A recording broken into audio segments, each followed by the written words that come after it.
enjoyed this week's episode, and please like this video, share with your friends and dockmates, and subscribe to our channel. It really helps us get more viewers like you. Hey y'all, we are in for a real treat. Look at all this space. This is our blank slate. So when we bought the boat, there was 2 bunks here. There was a bunk down here and a bunk up here, kind of like a bunk bed situation. We've been thinking about how do we want to use this space for our purposes and what we plan on using the boat for. And what we've got is very exciting. So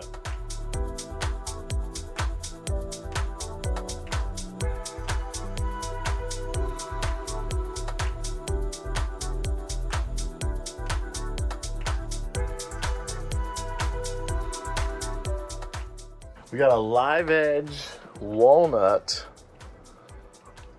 tabletop, bench top, sleeping berth, or as Devin would say, a buffet table when we're entertaining. She's giggling. So yeah, that is heavy. That was a lot. I carried it down from the car onto the boat, down to the boat. Devin helped me with it, getting into the boat, out of the box to right there. And it was really heavy. But it's pretty cool looking. And look at this live edge. It's like wavy and undulating. It's pretty cool. So yeah, that is now needs to be installed at about this height under this. Oh, so it goes right about here. This. I'm so excited. I've been dreaming about this for, I don't know, 2 years, 3 years. We kind of decided what we were gonna do with this space, and then we just never really did anything with it.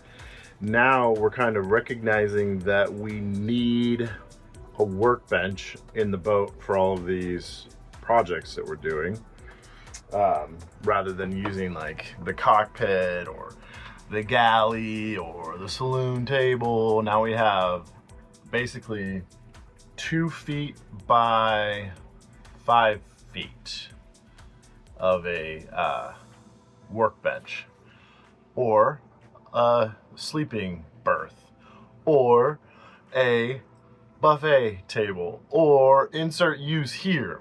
2 feet by 5 feet. That's going to be amazing. I think it looks pretty good. Now, I'm just going to get it all set up and lay out the plan with the hardware and fasteners and fittings. That's my favorite part, as y'all know. So I'm going to go ahead and get that set up, and we'll take a look at the plan and what we're working with. So let's take a look at what we got. But before, we'll just give you a quick sneak peek behind the scenes that I do to get to this point. So first off, we keep a spreadsheet of all of our projects, and then each one down here has a tab. So this is like our primary sheet, all things Yara. And then down here it says workbench. And then I start kind of drawing things up and mocking things up. Then, and that goes pretty slow because it's basically just a spreadsheet. I know that's not the best thing to do. So I also sometimes will draw what I'm working on and sketch it out on paper. Then, once I understand basically what we're going to be doing, I like the materials we're going to use. I use just these little bits of cardboard to map it out. So CAD, cardboard aided design, right?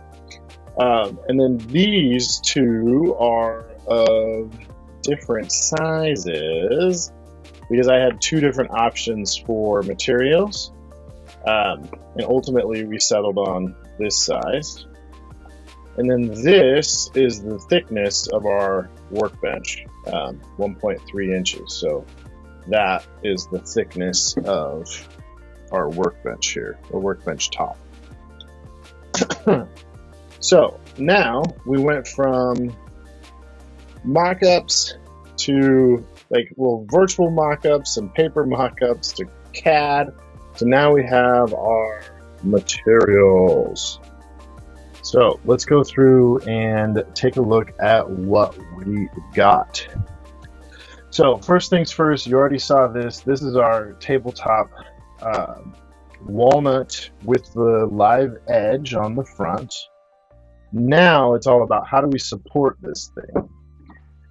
And we settled on this material here for the supports. So some people call this 80/20, that's a brand name.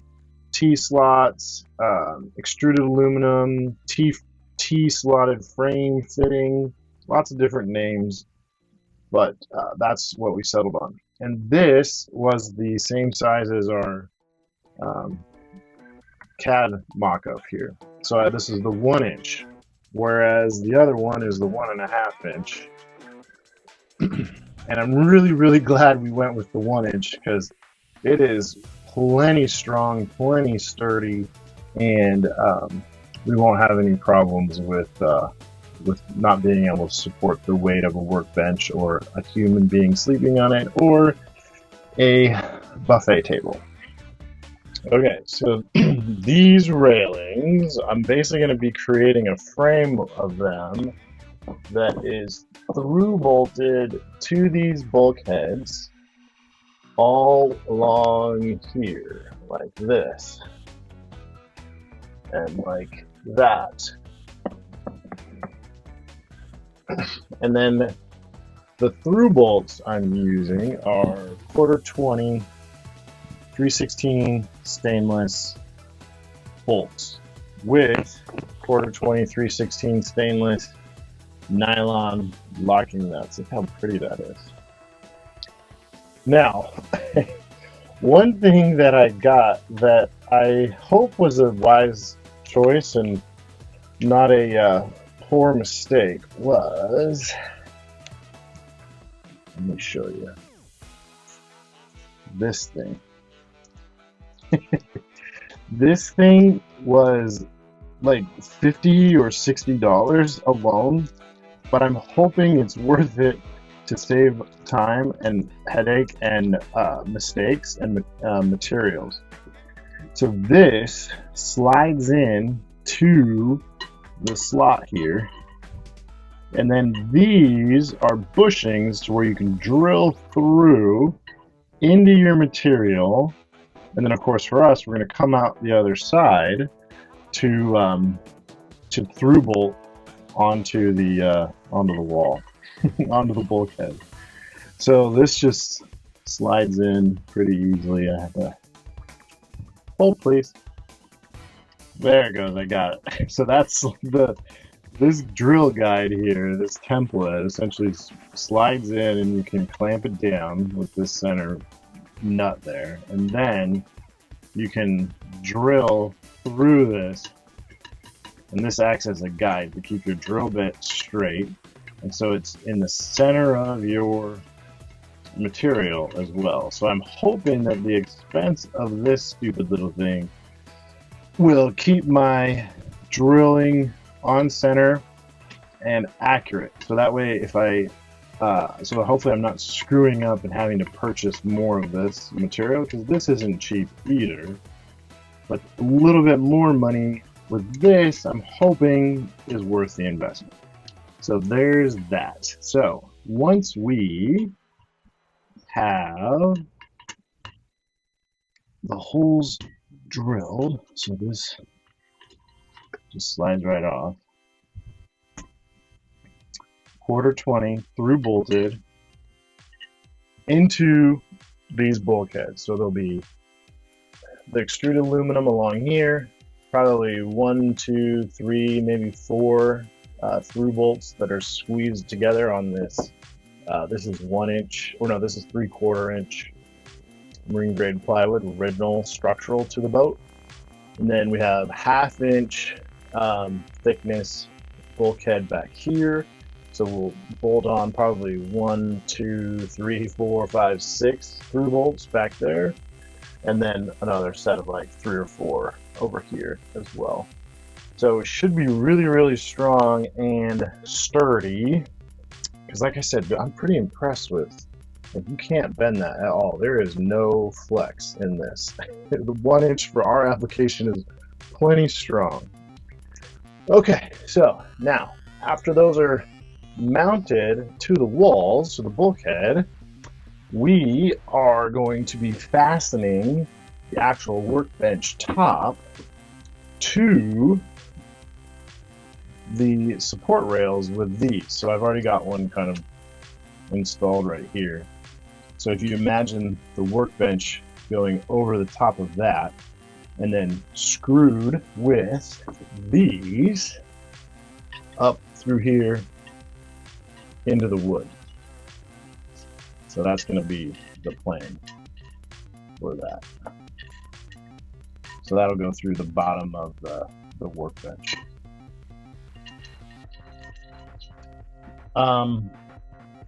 These brackets, they did come with their own hardware, and that is this here.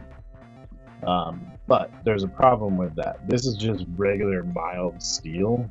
I mean, it looks like it's in good quality. They have some kind of coating on it, but this is also just 1/4-20 bolt size and thread pitch. So what I did was I just ordered 316 stainless, so the exact same thing in stainless, and they had these little fasteners in stainless as well. So I'll show you how this works, and of course we're switching everything over to stainless because of we want it to be long lasting in this marine environment. So I'll show you how those slide in.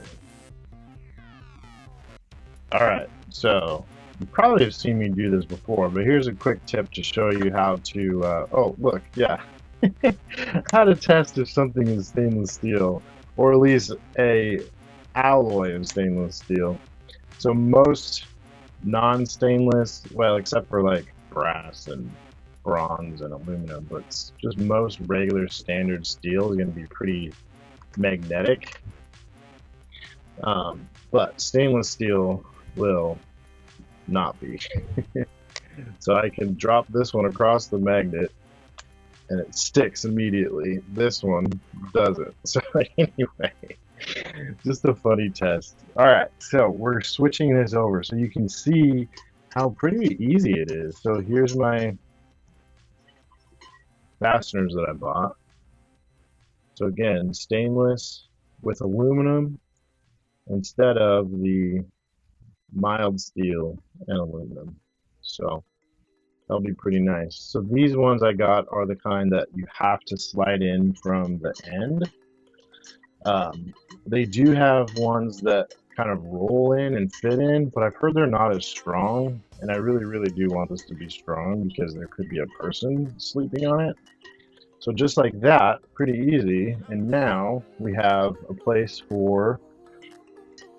to drill up through into our wood tabletop and secure that. So I think I'm going to do 1, 8, 9, 10, maybe 12 of these all the way around. Just think what my plan was. So that's going to be really nice, really secure. Then one final thing, I'll show you how we're going to join the frames together. So let's take a look at that.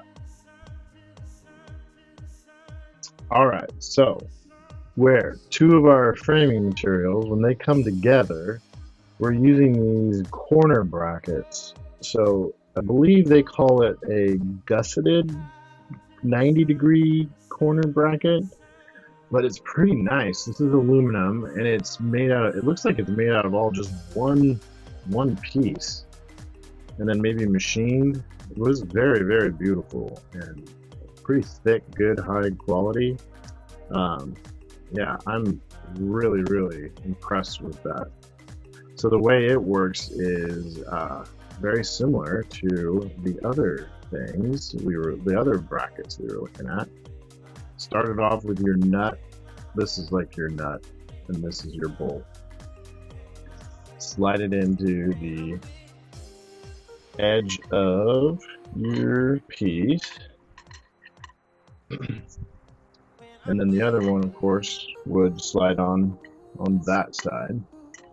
And then, yeah, just tighten that down with your Allen wrench, and then so you're secure in that corner. So not only would this be through, like this is going to be through bolted into the bulkhead, we're also going to have these corner brackets to tie everything together. So this will be super strong, super secure, and pretty too. Everything's kind of silver and nice looking. So yeah, now all we need to do is a little bit of assembly. But I kind of wanted to go through that process with you guys because it's, yeah, the project is the project, like the actual building and the fixing and the, you know, the improving, but there's a lot of planning that goes into this too. It's a process. There's a lot of work, but I'm excited to dig into the actual installation. So thanks for coming along so far. And yeah, it's a lot of work, but also a yacht of love. See you guys on the next one.